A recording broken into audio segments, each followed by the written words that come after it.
Hi there. My name is Sarah, and welcome to Discover Hope, Stories of Spoken Hope.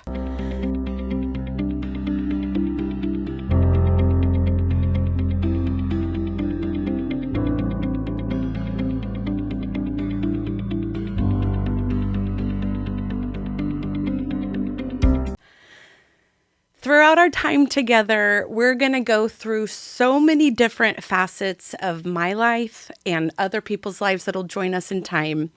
So many different experiences I've had and processes that I discovered for myself, the beautiful people that I met along the way, and the treasures that I actually have been saving up for such a time as this.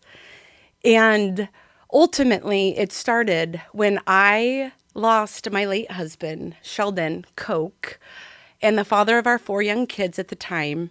They were 14, 12, 10, and 6, while we were on a cruise with our family. And it was in that horrific experience, as you can imagine, that other parts of my life started to make more sense.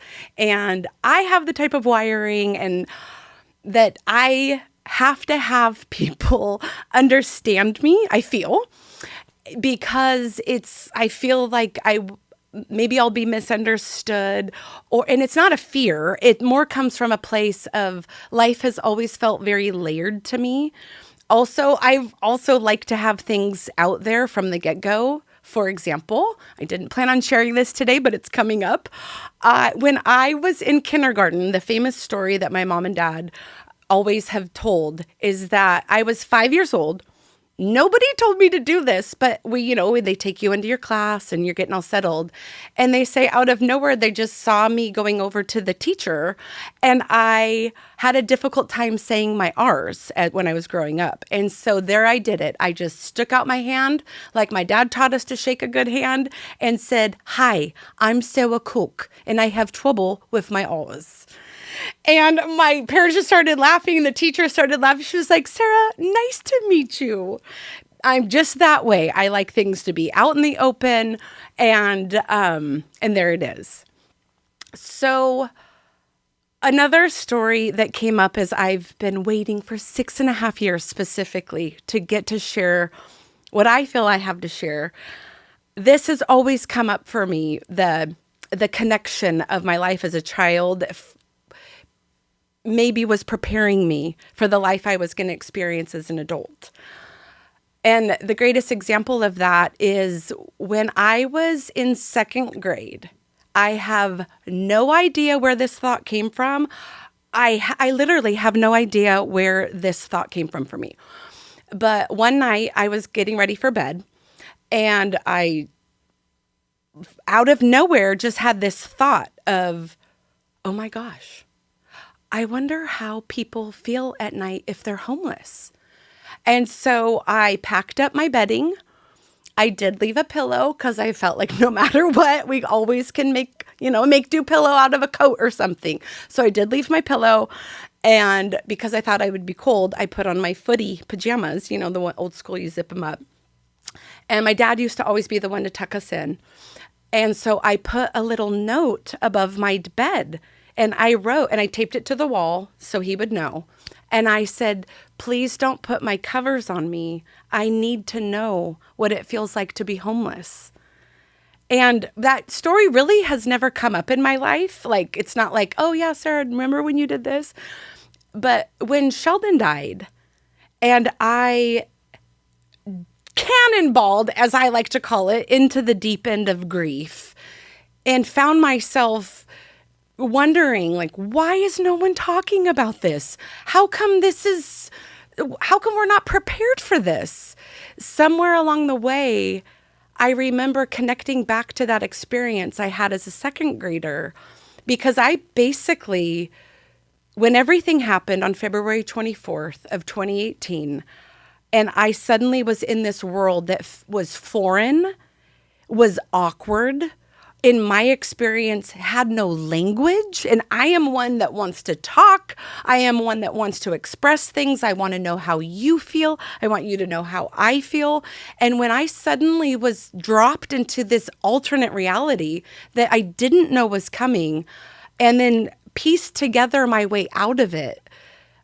Somewhere along the way, I had this kind of a connecting point of, I wonder if as a kid, it's like I was wired to need to know how somebody else feels in order to maybe be able to carry a message and to share how I felt and what my experience was, to hopefully bring a sense of ease to anybody else that might go through this.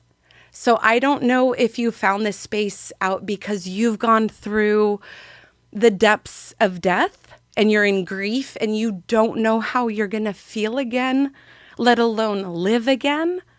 I don't know if life threw you upside down and you woke up in a whole different life than you ever saw coming, and you are so deeply disappointed and you have no way that you think that you're going to live.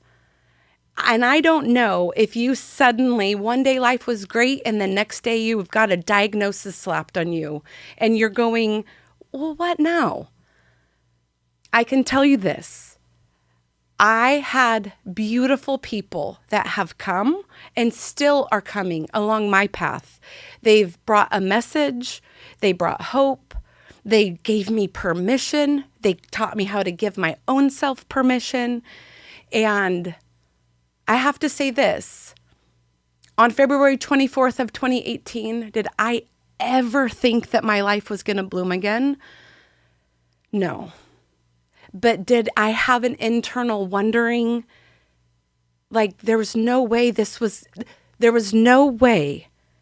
this was going to be where my good life stopped. I didn't know what it was going to look like. I didn't know how I was going to get there, but I'm here.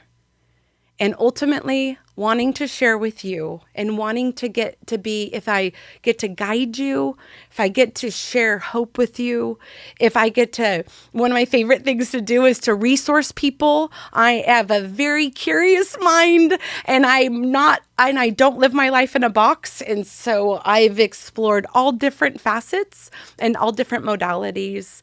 And I'm excited you're here. At the same time, I'm sorry you're here.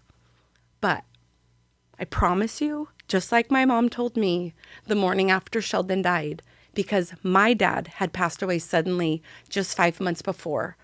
I woke up that next morning and it's like you have that nanosecond where it's like, was that a dream? Was that a freaking nightmare? And then you realize it's real. And I looked at my mom and I said, Mom, my husband. And she looked right back at me and said, honey, I know, and I'm so sorry. And then she said, and honey, I can't tell you how, but I promise you, I'm only 5 months ahead of you, and it does get better. Keep coming back. I promise. It's not always going to feel this horrible. I promise you. I'll do everything I can and give you everything I've gotten. And we're going to get more along the way as we discover hope, the spoken stories of hope. All right, before we go, if Discover Hope has helped you or encouraged you at all, I wanted to invite you to be a part of the bigger picture.